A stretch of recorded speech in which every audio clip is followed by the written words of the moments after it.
Welcome to AppShed IoT. This channel is dedicated to showcasing projects and lessons using the AppShed IoT platform from both our team and members from our community.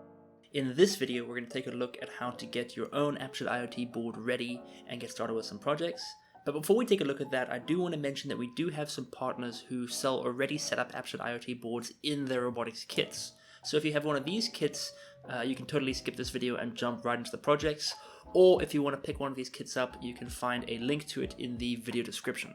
Now, the AppShed IoT board isn't in fact a board at all. It's simply just some firmware running on a microcontroller. A few of you might even recognize that the board we commonly call the AppShed IoT board is in fact just a $2 Node MCU. Now, this isn't false marketing from us, but rather a conscious decision we made to make this more accessible. If we'd gone the route of making your own custom board, as others do, it undoubtedly would have been far more expensive and would have to be purchased directly from us.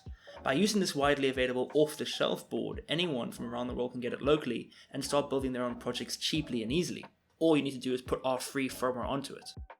So what our firmware does is it actually allows us to control the board from any app made in AppShed. This means a board running our firmware can be used to control everything from a smart garden to a smart car without any firmware changes to the actual board.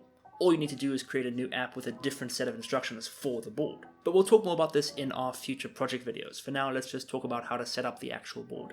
The first thing you'll need is the Node microcontroller.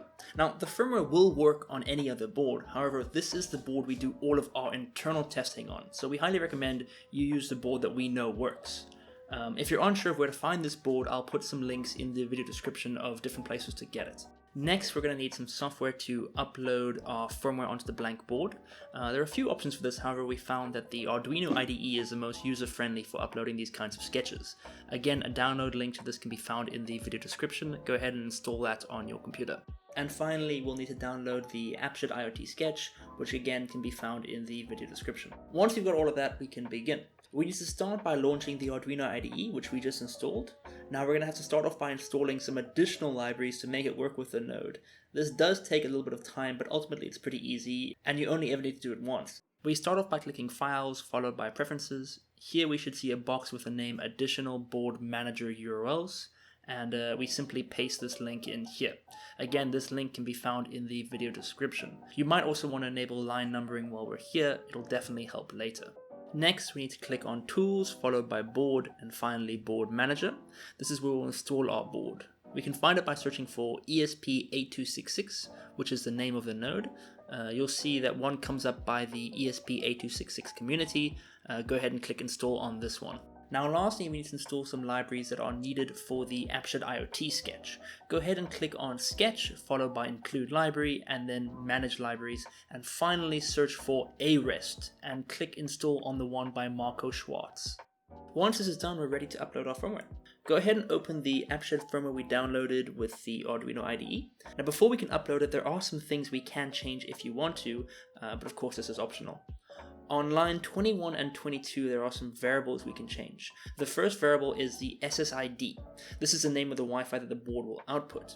If you leave it as is, it'll just be AppShed IoT. The second variable is the password, which again, if left as default, will be AppShed Rocks. You can of course change these to whatever you want, just be sure to leave the quotations as is. Now we can plug our board in. Once plugged in, click on Tools, followed by Board, and scroll until you see the Node MCU 1.0 and click on it. Then click Tools again and click on Port, followed by whatever COM port your board is plugged into. It's probably the only one there. And then click the Upload button. You'll see it takes about a minute or two to fully upload, but once it's there, you never need to do it again unless you want to change the Wi-Fi name or Wi-Fi password. From here, you can verify that everything works as it should with the test app. You can either scan the QR code to access the test app, or again, you can get the test app in the link in the video description.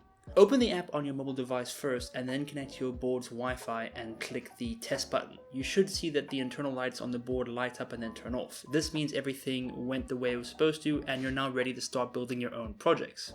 If you have any questions or encountered any issues during this video, please feel free to join our AppShed IoT Discord. You'll see that we have a questions and answers channel where you can be helped by either the AppShed team or members of the AppShed IoT community. Or if you're all set up and ready to start your own project, come join us in the Project Showcase channel where you can get help with your project or just showcase what you're busy with. We'd love to see it. Thanks so much for watching, and we'll see you in the next project.